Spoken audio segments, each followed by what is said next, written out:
Ana Idalina, que é essa Sim. mulher de Cataguases, muito atrevida, ela também tem uma experiência curiosa, é uma experiência com a população confinada, é uma experiência com um projeto de leitura e escrita em presídios.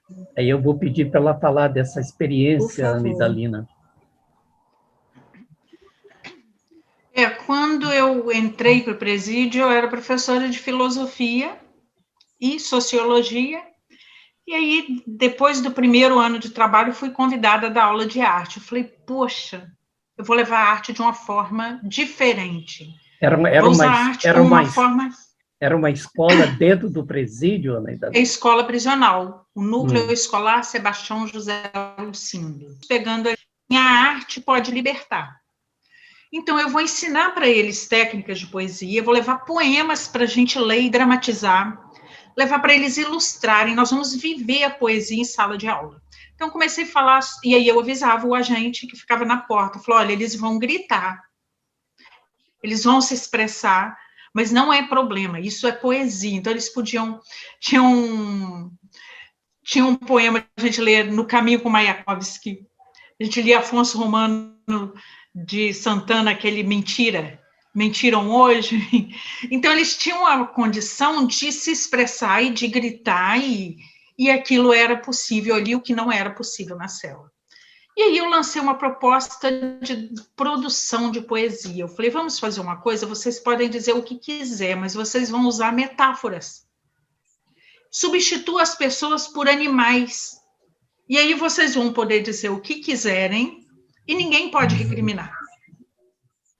Porque vocês não estão contando o fato, vocês estão fazendo uma analogia. E aí os alunos começaram a ficar muito envolvidos. Então, aí quando comecei a reunir os poemas, eu falei com os alunos, falei, vamos produzir um livro? Eles falaram assim, nossa, dona, não fala isso não, você fica fazendo a gente sonhar. Não faz isso. Eu falei, mas a gente pode. Eu pedi que eles desenhassem uma capa, que eles encontrassem um nome. Aí esse nome e a capa é uma adaptação digital do que eles desenharam.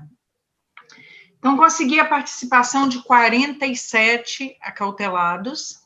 Aí, o pagamento desse livro foi feito, união entre os professores, o diretor do presídio apoiou, e alguns comerciantes, vereadores. Então, nós fizemos isso, teve lançamento, eles foram ao lançamento, autografaram o livro, saiu na imprensa. Eu gostaria de declamar um dos poemas do Leandro Augusto Severo, acho que ele foi libertado ainda em 2013 ou 2014, não tive mais notícia. O poema é Pássaro Ferido. Com um pássaro eu nasci querendo aprender a voar. Tanto eu tentei, cair para lá, cair para cá, que no instante, quando eu olhei, do penhasco eu quis me atirar. Correndo fui e pulei, e caindo comecei a voar. E quanto mais alto eu voava, mais alto eu queria voar. Mas deslizando eu caí, não mais conseguia andar. Abri os olhos e vi, na gaiola eu estava a cantar. Não cantava de alegria, cantava para não chorar. Então, você vê que se colocou no lugar do pássaro, né? Então, com os poemas que eu reuni, do Cleito Zulato, nós montamos esse livro, que é o Tapa de Luva, e ele também usou essa técnica. E aí tem um poema que chama Pensamento Livre. Esse livro, ele está presente na minha monografia, e o Ricardo Braida, cursou doutorado na UFF, também fez um estudo sobre o livro. Então, Pensamento Livre é Cleiton Zulato, algemado, maltratado, oprimido e escondido. Sou eu aprisionado, cercado de abutres, fedido. Procedimento, algema na mão. Pena, liberdade de escrever, irmão. Podem prender o meu corpo, mas não o meu coração. Podem prender o meu corpo, mas não a minha liberdade de expressão. Tentam me ressocializar, mas com maus tratos só fazem o meu ódio aumentar. Eu sou uma alma a se alimentar da mais pura maldade. Eu sou um coração batendo pela sede de sobreviver. Lamentar? Para que se eu sei o que eu fiz? Agora é correr atrás e tentar ser feliz. Cantar preso, assoviar na capa? Não, não faz parte de mim. Mas rezar e pedir a Deus proteção, isso sim conforta o meu coração. Eu vivo à sombra da minha própria sombra, mas o mais importante mesmo é que eu estou vivo, meu irmão.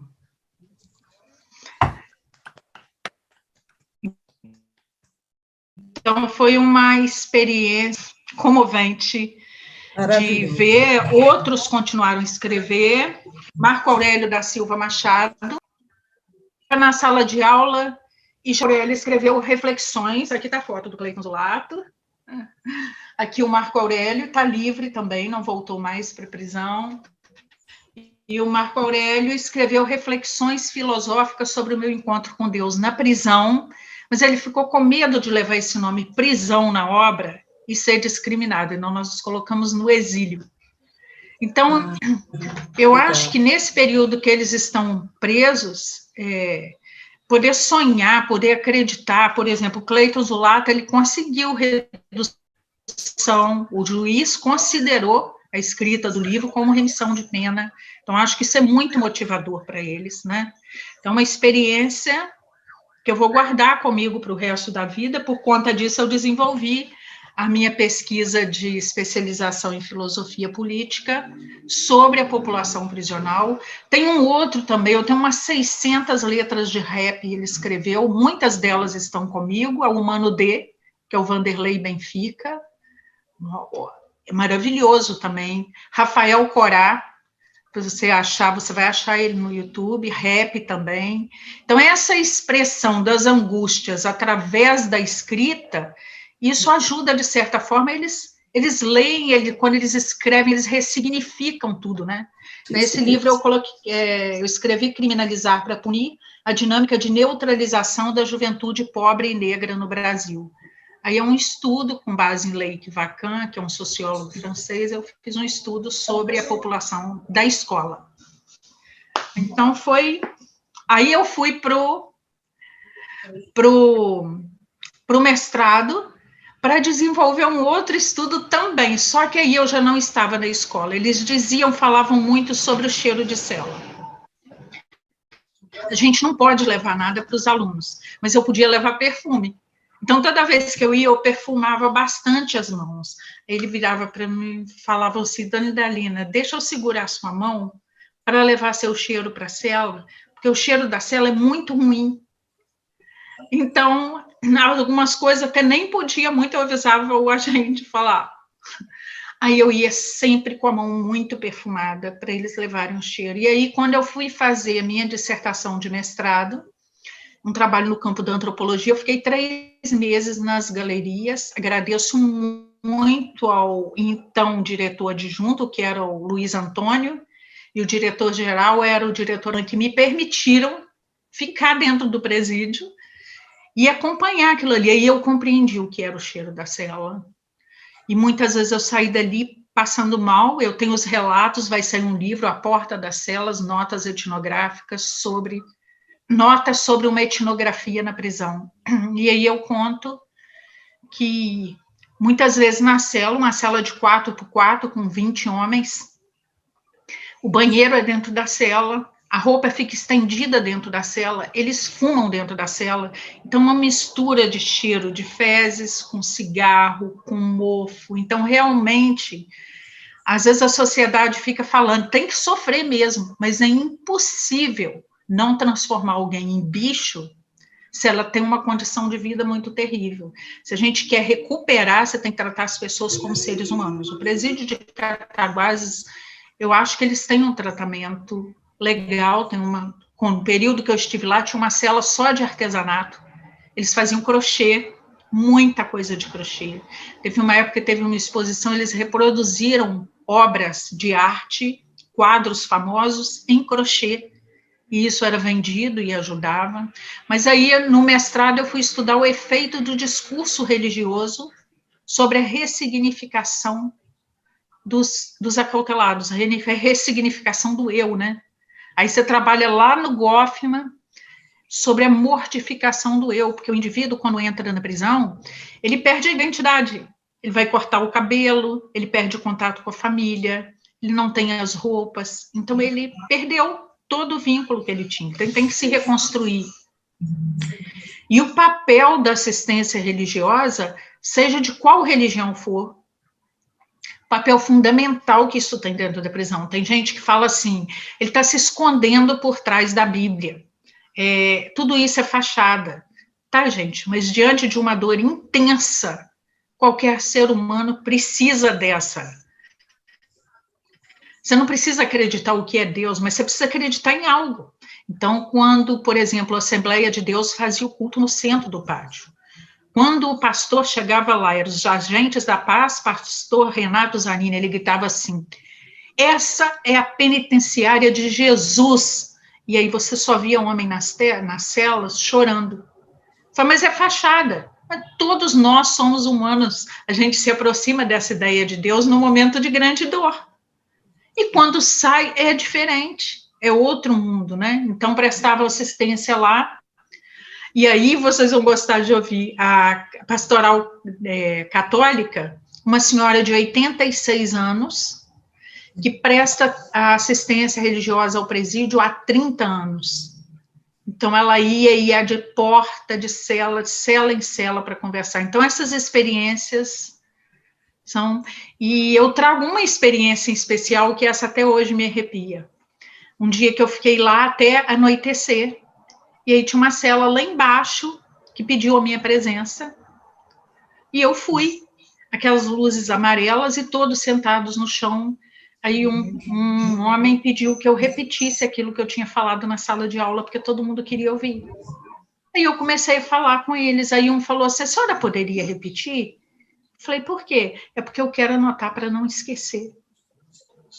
E parecia uma família pobre, todo mundo sentado, empilhado na cama, sentado no chão.